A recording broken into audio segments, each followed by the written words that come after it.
Hi fam! So today I'm going to walk you through some sun salutations. Sun salutations are a great way to warm up the body and also start getting the body moving. And it's also a great way to get reconnected to the body because we're going to be focusing really intentionally on our breath. So through your sun salutations, you really want to be focusing on linking one breath per movement. So with every inhale, there's going to be a movement, and with every exhale, there's going to be a movement. This is going to, one, help you strengthen the practice of using your breath, but this practice of using the breath is really going to bring some sense of calming, and it'll also help ground you. So in this first sun salutation, I'm going to take it really slow and kind of break down each posture, and then we'll do a second one, kind of really showing you how to link that one breath per movement. Another thing about sun salutations is that every pose that we do in a sun salutation is a great fundamental posture to help you strengthen and find flexibility in a way that's going to help you be able to have a little bit more access to the more challenging postures within a yoga practice. So like I said, we're going to go through this pretty slowly on the first one, and then the second one really get into that flow of one breath per movement. And then in another video, I'm going to show you modifications for each of the poses and sun salutations, because ideally this practice should be accessible to anybody, and there are always modifications that we can take in order to make this work for you and your body and where it's at, and really get you able to practice linking the one breath per movement, even if we're using modifications. Okay, so we're going to come to the top of our mat. We're going to come to a mountain pose. We want the big toes touching, heels slightly apart. If this bothers the knees at all, you can totally take the feet hip width apart. And even in our mountain pose, this is a posture here. So we want to have attention in our mountain pose, and it's really this balancing of contradictory forces in our body in order to get all of our vertebrae stacking on top of one another, and also getting the crown of our head lifting up towards the ceiling. So what we're doing here is tucking the pubic bone in and up, and we do this by lightly engaging the glutes and also engaging the core. When we engage the core, we also want to make sure that our heart stays open. So we do this by rolling the shoulders down and back so that the collarbone can spread out really wide. And there's a slight activation in the muscles in your upper back between your shoulder blades. There's a slight tuck to your chin, allowing the crown of your head to reach up towards the ceiling. And once you do this, you can kind of relax into the posture, but maintaining that stack of the vertebrae, so that you can really feel yourself grounding through all four corners of each foot, really feeling the earth support you here. So this is our mountain pose. We're going to come starting to move the body with our breath. We're going to inhale, bringing the arms up. Gaze up between the thumbs. And even in this posture here, you're using the muscles around your rib cages, your lats, in order to pull your arms up instead of using the traps, these muscles in your neck here. You're not using your traps to push your arms up, but you're using your lats here to lift. So there's still, your shoulders are relaxing away from the ears here in this posture, and your triceps are wrapping in towards one another so that there's a little bit more pressure between the blade edges of your hands more than the index edges of your hands. Your palms are still fully touching. There's just that slight wrapping of the triceps in towards one another and pushing the blade edges of the hands a little bit more together. And exhale, fold. So even in this forward fold, we want to hinge at the hips only, keeping a long straight spine. So if you need to stop the hands on the thighs or the shins, you can here.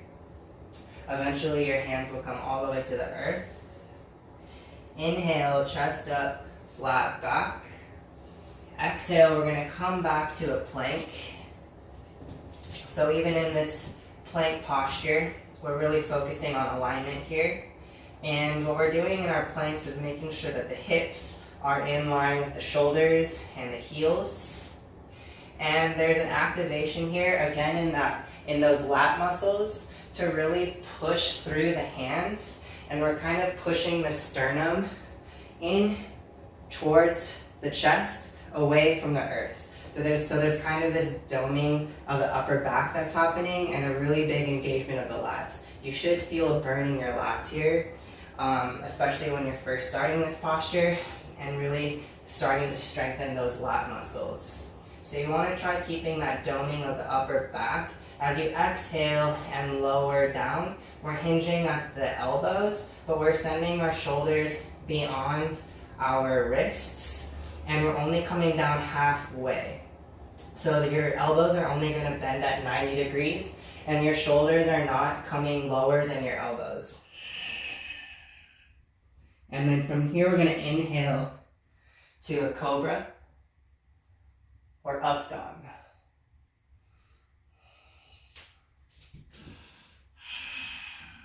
So from here, we're going to inhale to an up dog.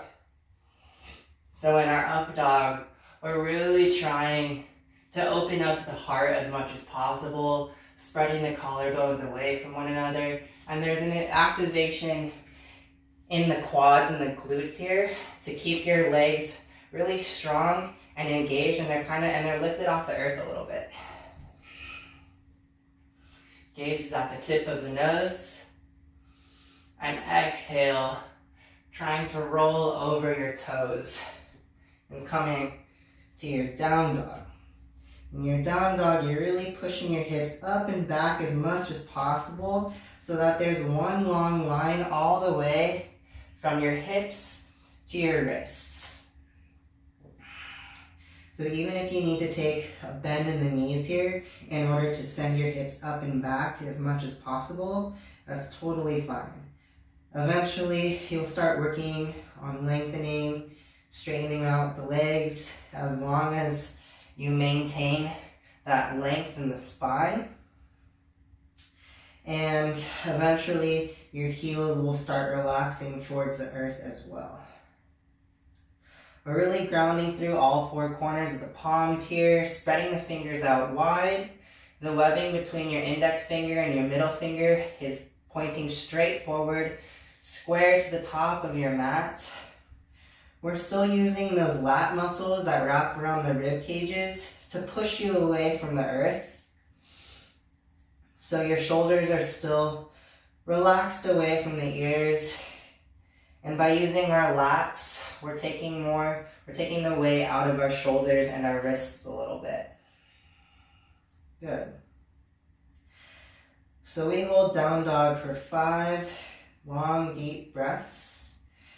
And after 5 breaths, we're going to exhale fully, bend the knees, and we can take baby steps up to the top of our mat, or just take one big step up to meet your hands.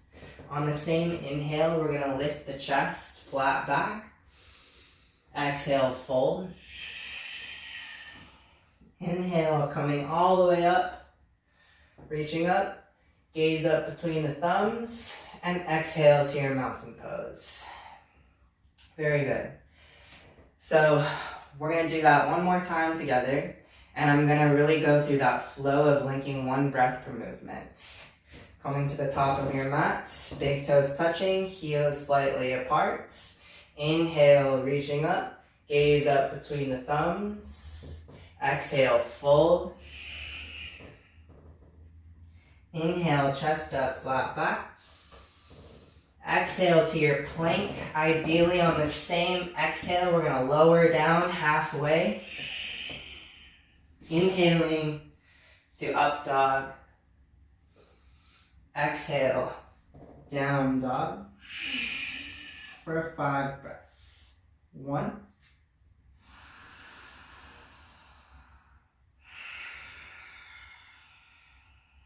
2,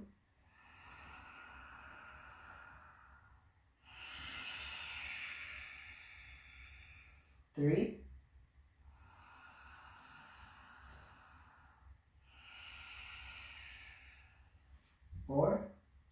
So the gaze is coming back at the feet. Eventually the gaze starts walking up the legs, coming to the navel center. 5. Exhale fully, bending the knees, and you can walk, step, or hop up to the top of your mat, coming to a flat back on an inhale. Exhale, fold. Inhale, coming all the way up, reaching up, gaze up between the thumbs. Exhale to your mountain pose. Very good. So again, we're trying to link 1 breath per movement. The breath with those movements take work in order to actually be able to move at 1 breath. You might feel pretty winded at first when you start practicing this. So if you need to take some breaks and pause and take an extra inhale or an extra exhale, that's totally fine. But just try to stay with the breath cues that I gave you on those movements. For example, when you come down to your plank, it's on an exhale.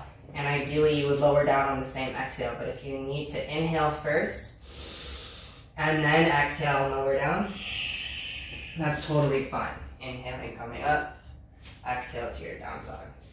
Very good. And the same thing when we step forward, ideally it's on the same inhale that you step forward, chest up, flat back, and then exhale. But if you need to take a break here and exhale, and then inhale, lift your chest, and then exhale, fold, that's totally okay. Eventually, you'll get to be able to do this seamlessly, linking 1 breath per movement. This is a great way to get a regular daily practice in that's really going to build strength and flexibility in your body. If you can do 10 sun salutations a day, that's a full practice, even if you're going to do 5 in the morning and 5 at night. So I really encourage you to try it out. As I was saying before, all the poses in Sun Salutation A are very fundamental postures that are going to help build the strength and the flexibility that you need to gain access to some more deeper or more challenging postures later on down the road. So I hope you enjoyed.